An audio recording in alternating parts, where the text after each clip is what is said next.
So I think everyone can agree at this point that globally, and especially in America, we are definitely in a major period of transition, a period of crisis even, where old things are being washed away and new things are being built up. These periods come every so often within society, within families, within cultures, even in our personal lives. We have certain times of life where we have to put aside old things and we have to pick up new things and make a transition point. And I think collectively we're definitely in this transition point.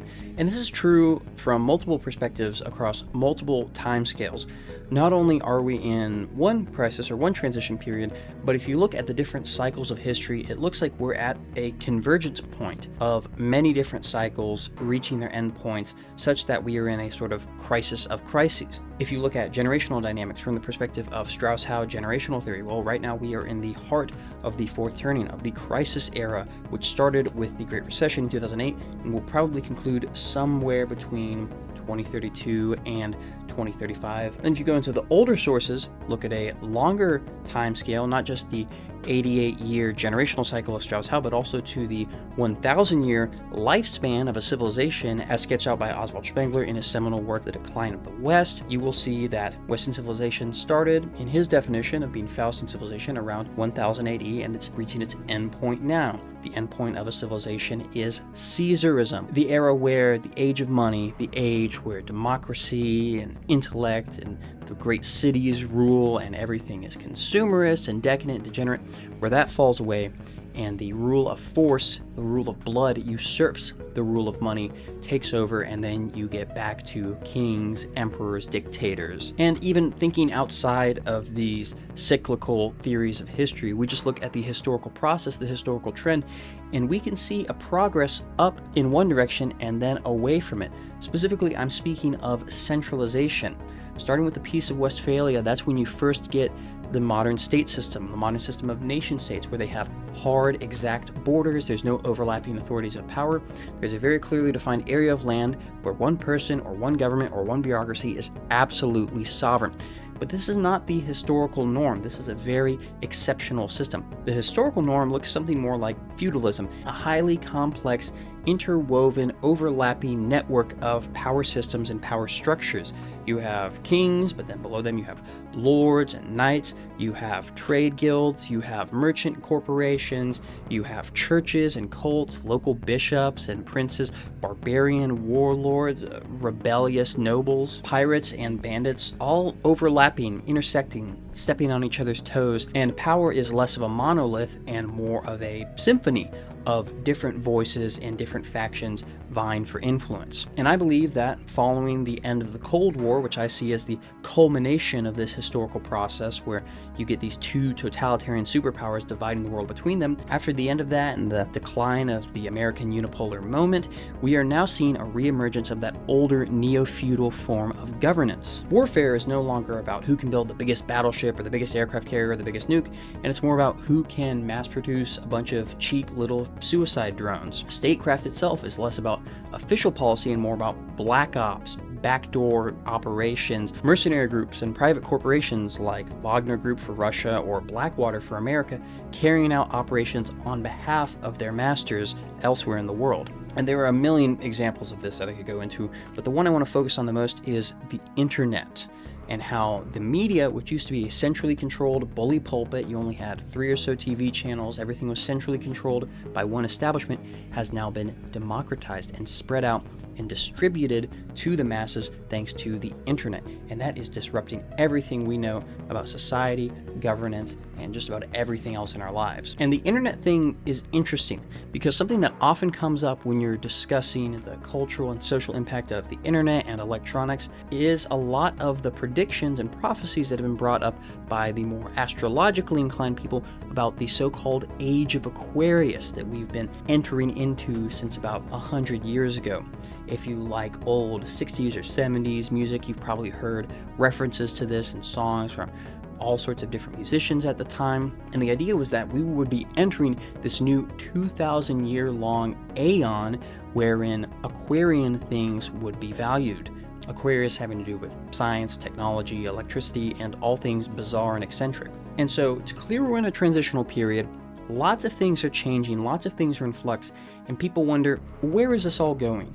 Where is the collective unconscious of man driving? Where is the zeitgeist, the world spirit? Where is it pointing towards? In such cases, I like to look at where attention is, where collective attention is directed, both from radical dissident leaders, thought leaders, political radicals, artists on the fringe, the people who will be, if not the elites of the next generation, will be the ones who inspire the elites and the tastemakers of the next generation, the people coming from outside the system who will then inform the new system. I also like to look at the other end of the spectrum, the dumb masses, totally unconscious, bereft of their individuality, which thankfully nowadays can be very easily quantified by looking at TikTok. And so when you look at both elite thought leaders, dissidents, radicals, weirdos, and the masses of meme culture and short-term video that you see on TikTok, you find a convergence in attention.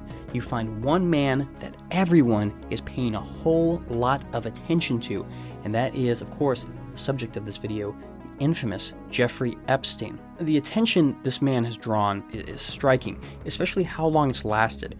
Nowadays, even a meme doesn't last a whole week, but with Jeffrey Epstein, he's been in and out of the news cycle, in and out of people's attention, in and out of the meme cycle for 7, 8 years or more now. And it's not just his infamy, right? Jimmy Savile has been talked about, but there aren't memes about Jimmy Savile. Jimmy Savile was also an infamous child abuser, a wealthy pedophile, but he has not caught the same level of attention as Epstein, even though he was also connected to very rich and powerful people. And it's not just that Epstein is connected with the current Trump government or Israel. You don't see the same kinds of memes about Netanyahu, or I'd say even the same kinds of memes about Trump. There's a different type of meme with them. With Epstein, there's a weird two-sidedness with him. You see, of course, a lot of stuff about how evil he was, the sort of stuff he was doing, the wild accusations in the files about worshiping Baal, human sacrifice, all this stuff, these lurid accusations and allegations coming out about him. But then on the other side, on TikTok, you see a lot of these weird, ironic edits where Jeffrey Epstein is portrayed as being very cool, very suave. They make these Sigma male edits of him where he's shown as a rich, cool billionaire playboy, which, to be fair, he was. That's how he got everyone on his island. He was cool, he threw awesome parties, and that's how he drew people in to then blackmail them for Israel. So he's in the mass discussion, he's being used in Iranian propaganda against the US and Israel. People are, on the one hand, very frightened of him and portraying him as a satanic figure. And people, on the other hand, are sort of ironically embracing him as some sort of cool guy. It really doesn't make sense on the surface. And a lot of this comes from the right wing, the people who should be the most opposed to him, considering that he was a Jewish liberal pervert preying on young white girls, selling them off to the Zionist-occupied government. These guys should hate him and be repulsed by him and use him in propaganda as the symbol of their enemy. And some of them do, but you look at the real tastemakers, the radical fringes of the radical right who draw people to their orbit, to whom other dissident right people look as inspirations. You look at someone like Kasim Al-Mario, aka Bronze Age Pervert, and in his book, Bronze Age Mindset, published 2018, so a year before Jeffrey Epstein died, he makes a reference at the very end about how there needs to be a right-wing Jeffrey Epstein, not in the sense of being a pervert or a pedophile, but in the sense of a mastermind who can navigate the underworld, the world of filth. After Epstein died, Sam Hyde, the infamous right-wing comedian and troll, put out a Rest in Peace Epstein shirt, this sort of ironic piece of fashion that I own one of, and I would have worn it for this video, but I don't know where it is. It's in storage somewhere. Haven't found it yet. And in the manner of one of these Rip Biggie, Rip Tupac shirts you see in the hood, he is portrayed as being a cool guy with a broken halo, plane flying, and most recently and most infamously, Nick Fuentes, the supposed Catholic, America First nationalist, enemy of Israel and Jewish power, put out his own replica of Jeffrey Epstein's iconic quarter zip as a piece of merch on his website. So what's going on here? Why in this time of transition, in this time of flux and ambiguity, is Jeffrey Epstein so fascinating? Why are so many people drawn to him even when on paper they shouldn't be? I believe the answer can be revealed to us by physiognomy, the art and science of analyzing someone's personality and character from their appearance. Now, we know a lot about Jeffrey Epstein's personality from his actions and the emails and whatnot, but analyzing his physiognomy, as I did in my video on him, can reveal a lot more. Specifically, and most importantly in this video, that he has the Uranus face shape, long trapezoid, an exaggeration of Saturn. And if you know ball when it comes to astrology and the symbolic language therein, I'm not talking about, oh, I was born at this time, this means this thing about me, or I have this destiny. I'm not talking about astrology in that sense. I'm talking about astrology as a symbolic language, as it was historically used. A way not necessarily of predicting the future or as a BuzzFeed personality quiz, but as a way of understanding the world we live in and the patterns of reality and the energies that constitute this world as God created it. And we see that when we read the description of the Uranus face shape and we look astrologically and see that Uranus is the planet that rules the sign of Aquarius, we see that someone like Jeffrey Epstein, purely Uranian, is purely Aquarian. So it makes sense if we're entering into the Age of Aquarius, whether you believe that from a literal astrological perspective or from a more allegorical perspective, taking into account the trends of the internet, electronics, technological singularity, globalization, mass migration, people getting spread out and mixed up all around the world. Whether it's because of the stars moving or of history moving, it seems like we are undeniably entering into this Aquarian age. So it makes sense that Jeffrey Epstein, someone who was actually born in Aquarius and has the purely Uranian or Aquarian face shape, would be someone who catches people's eyes, someone who captures people's attention in almost a hypnotic, magical, or demonic manner where you just can't look away. So what does it mean that he has a Uranus face shape or an Aquarian personality? What does this mean? Well, the Uranus face shape is an exaggeration of the Saturn face shape. It's a lengthened version of it. And as such, the personality is an exaggeration of Saturn. Highly diligent, meticulous, detail-focused, interested in technology and radical science and futurism. This is very much an Aquarius trait. Aquarius rules science and technology. And you can see this in Jeffrey Epstein. He loved to surround himself with scientists. He loved to be seen as an intellectual.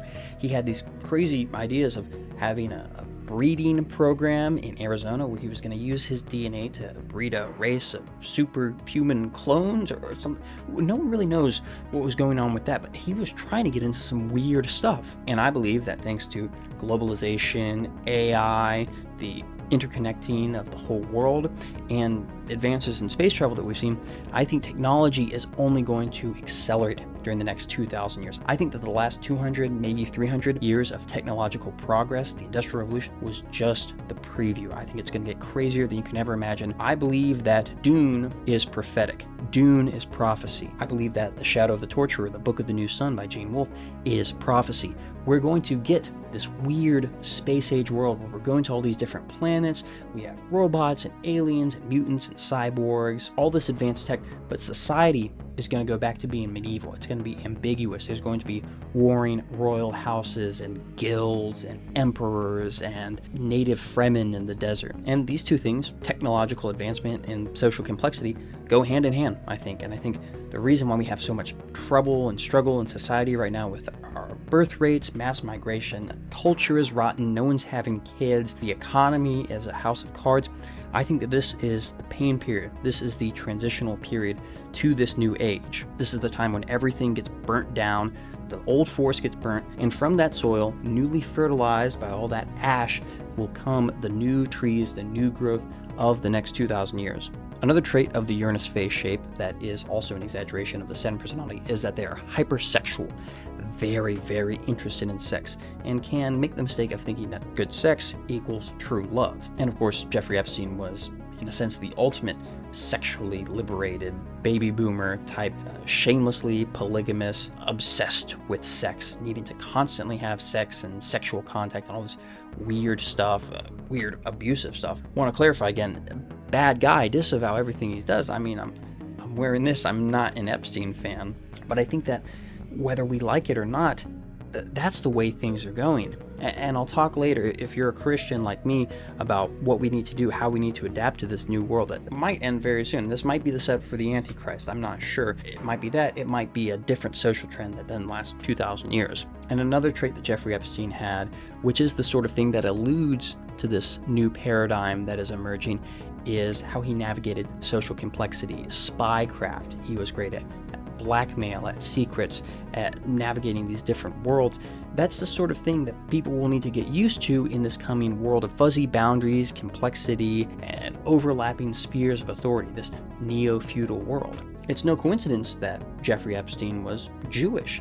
The Jewish people are already used to this. They have experience with this. In the Middle Ages, they were the ultimate go-betweens. That's how they made so much money and so much power, because they could go between any of the European states and find a local Jewish community, fit in there, use that as a base of operations, and then go between. They weren't tied to one area of land or one language like the other peoples of Europe were. They were mercurial. They were able to go between and be these messenger people, these transport people, these merchant people. Lastly, Aquarius, as the name suggests, is the water bearer. It's all about water, but it's not a water sign symbolically. It's technically an air sign. So it's air and it's water. It's ambiguous. It's quite literally amphibious. And that is why one of the animals of Aquarius, when you really analyze it, is the frog. And where do we see the frog today? Everywhere. Pepe the frog, maybe the number one meme of this century so far, in all his different variants, is Aquarian. It is Aquarius. And I don't think it's a coincidence that 10 years ago, when Donald Trump was first getting elected, 4chan all of a sudden started getting these revelations that Pepe the frog was an image of an ancient Egyptian god of watery chaos named Kek. Pepe is Kek, is Aquarius, is Jeffrey Epstein. These are the symbols, the embodiments, the archetypes that are showing us where our society is heading, coming out of the dark recesses of our unconscious. But there's a counterpoint to this age of Aquarius. The astrologers say that each age contains its opposite.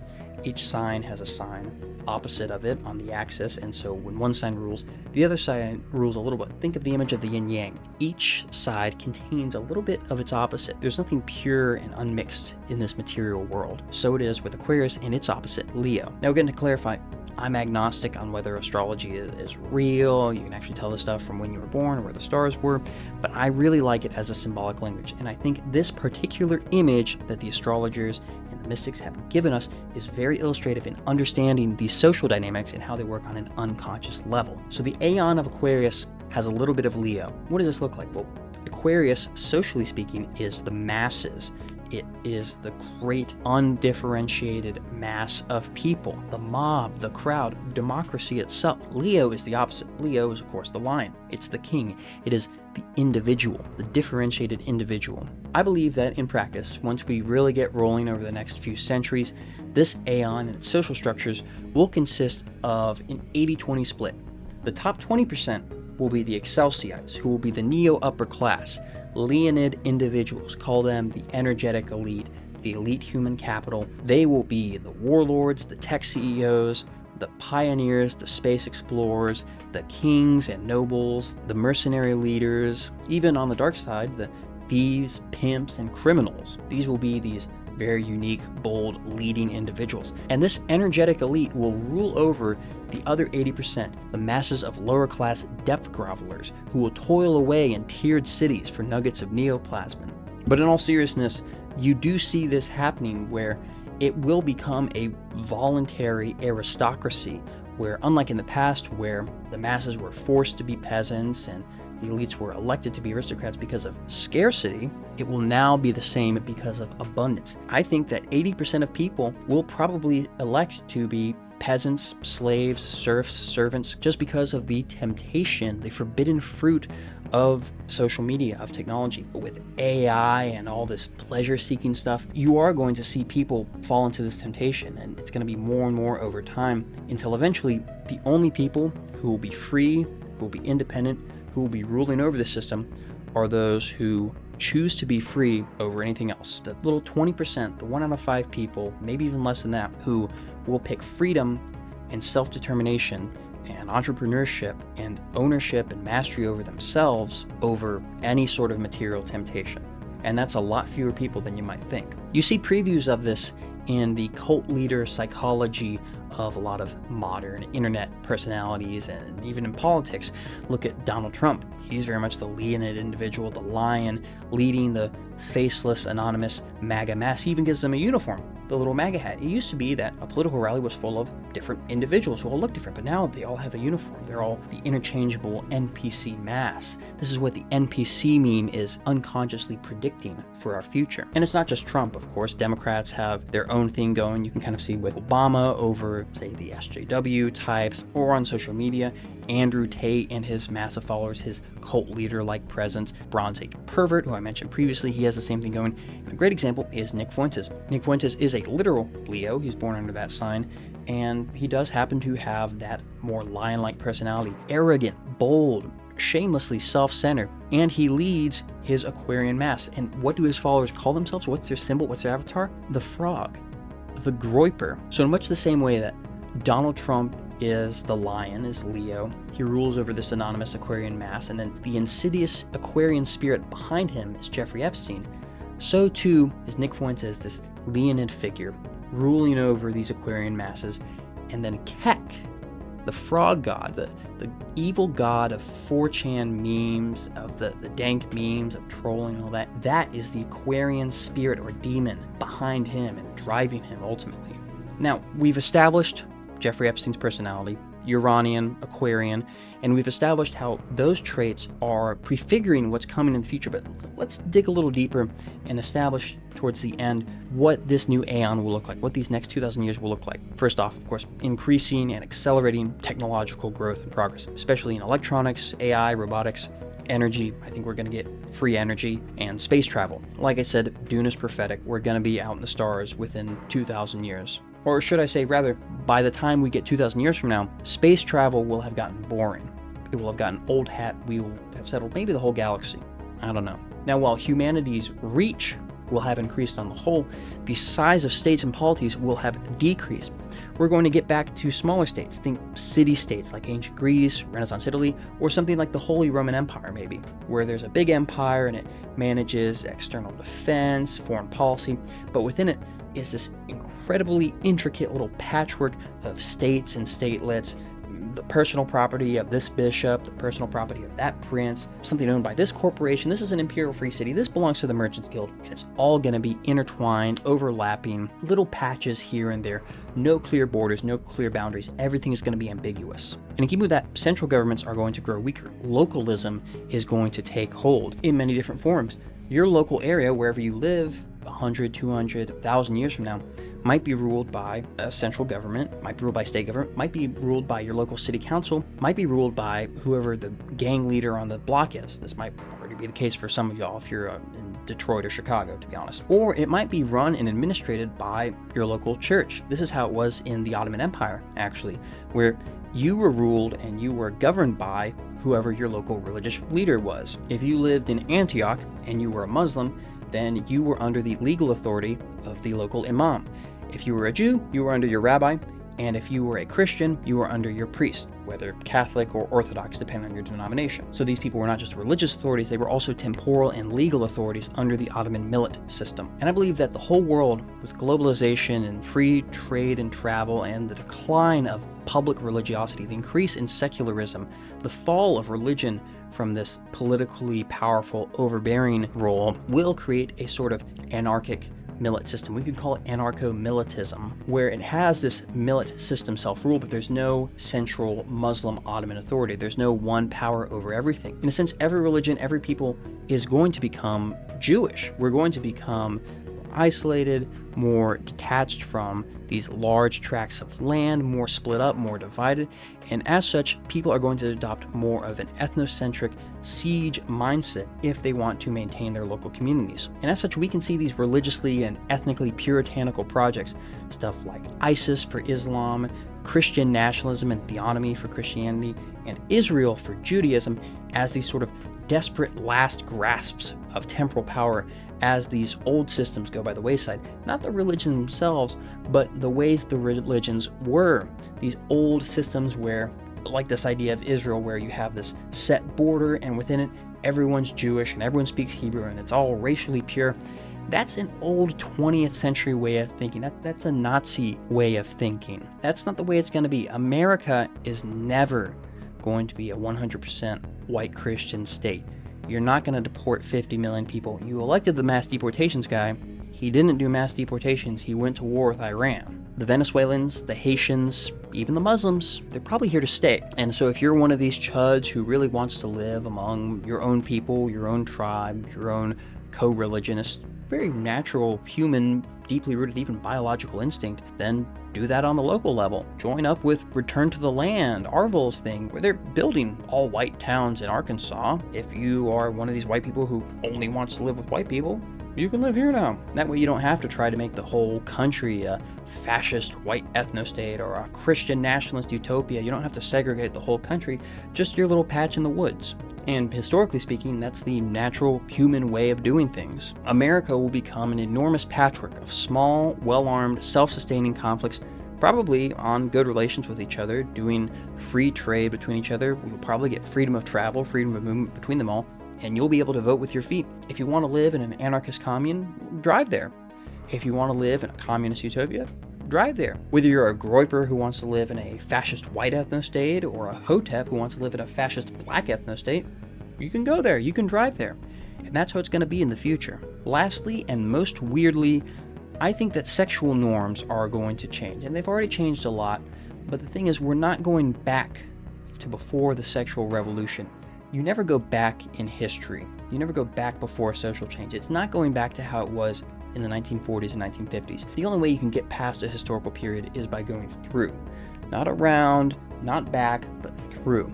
And I think we're going to get through this period. I think the birth rate crunch is partially due to the sexual revolution. I think that's overblown, though. You look at where it's happening the worst. It's in these fairly conservative cultures like Korea or Taiwan or even China. These are not indulgent, sexually liberated places. I think that the real answer behind the birth rates crisis probably has something to do with capitalism, mass technological industrial society, and the rough transition between it.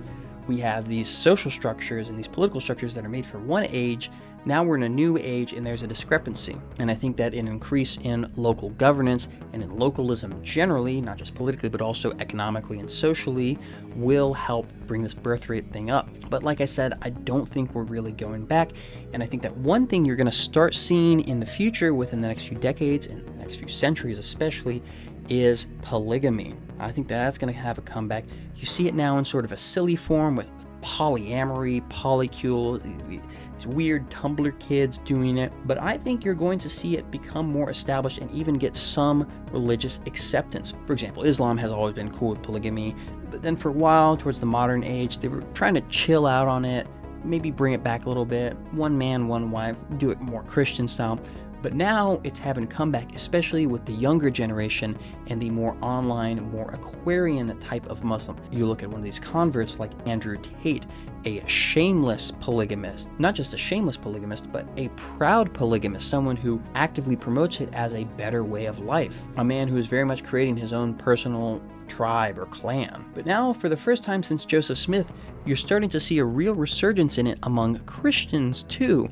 I'd begun noticing this among some fringe YouTube pastors, these old baby boomer evangelical weirdos on YouTube making videos on polygamy and how we can do it because King David had a bunch of wives and Moses had multiple wives and all this. And it seemed pretty fringe, and in terms of Orthodox Christianity, creedal Christianity based on the Nicene Creed, and coming from apostolic succession, Catholic, Orthodox, and Anglican, it's way out there. But I think it's going to get more popularity because American Christianity especially, and this is the version of Christianity that's going to get more popular in the coming days, especially among that 80% of the depth grovelers. It's very evangelical, very Pentecostal, very charismatic.